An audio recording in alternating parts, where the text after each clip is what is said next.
Coach Team Cone, winarningan ang Hinebra sa paparating na Manila Clasico. Barangay Hinebra, sasagipin nga ba ang Magnolia sa linggo? Bukas nga mga tiyong gaganapin ang Manila Clasico sa pagitan ng Barangay Hinebra at Magnolia Hotshots. At sa dalawang kupunan ay Magnolia Hotshots ang pinaka nag-i-struggle ngayong conference. Meron silang 1 win at 3 loss record. Kaya naman, alanganin na yung kanilang kupunan ngayong elimination round. At talagang hindi na nila afford na muli pang matalo dahil talagang maapektuhan yan yung kanilang kampanya ngayong elimination round.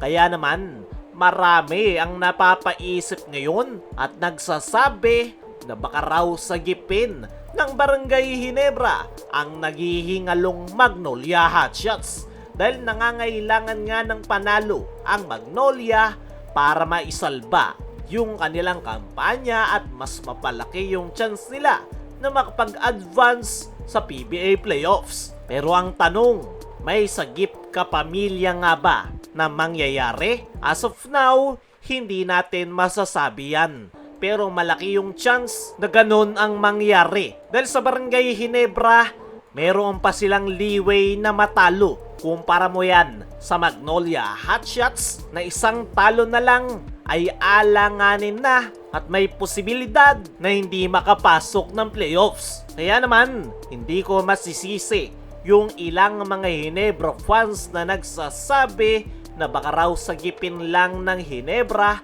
ang naghihingalong kupunan ni L.A. Tenorio na Magnolia Hotshots. Hindi na rin bago yung ganyan sa SMC na kapag may naghihingalong kapatid ay tinutulungan. Kaya naman, may posibilidad talaga na tulungan ng Hinebra ang Magnolia sa darating na Manila Clasico. Pero para sa akin mga tiyong, ay mas maganda kung walang bigayan na mangyayari.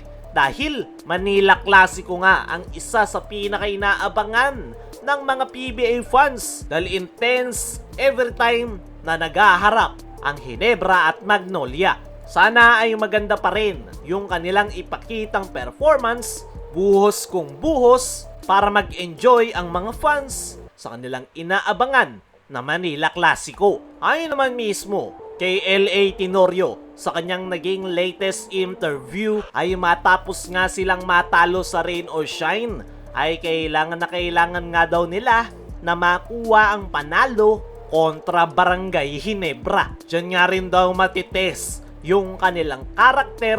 Bata pa daw yung kanilang kupunan, pero ito daw yung tamang panahon para subukan kung ano yung kanilang makakaya kontra Barangay Hinebra. Kaya naman talagang bounce back raw yung kanilang target this upcoming Manila Clasico. Para sa akin mga tiyong, ine-expect ko na magiging maganda pa rin ang paparating na Manila Clasico. Sana lang talaga ay walang bigayan na maganap sa dalawang kupunan dahil gaya nga ng sabi natin kanina, Manila Clasico ang isa sa pinaka-inaabangan ng mga PBA fans. Grabe rin kasi yung kantsawan ng Hinebra at Magnolia Hotshots fans at talagang pride yung nakataya sa kanilang magiging laro. Kaya naman umaasa ako mga tiyong na magiging maganda ang Manila Clasico at walang sagip ka pamilya na maganap.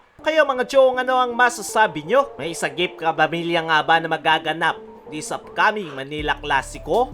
I-comment mo lang dyan sa ibaba. Samantala, Coach Team Cone, winarningan ang Hinebra sa paparating na Manila Clasico. Nakukuha na ng Barangay Hinebra yung kanilang game rhythm matapos nilang talunin ang Meralco Bulls kahapon. Pero ngayon pa lang, winawarningan na ni Coach Team ang kanyang kupunan ngayong makakalaban nila ang Magnolia Hotshots.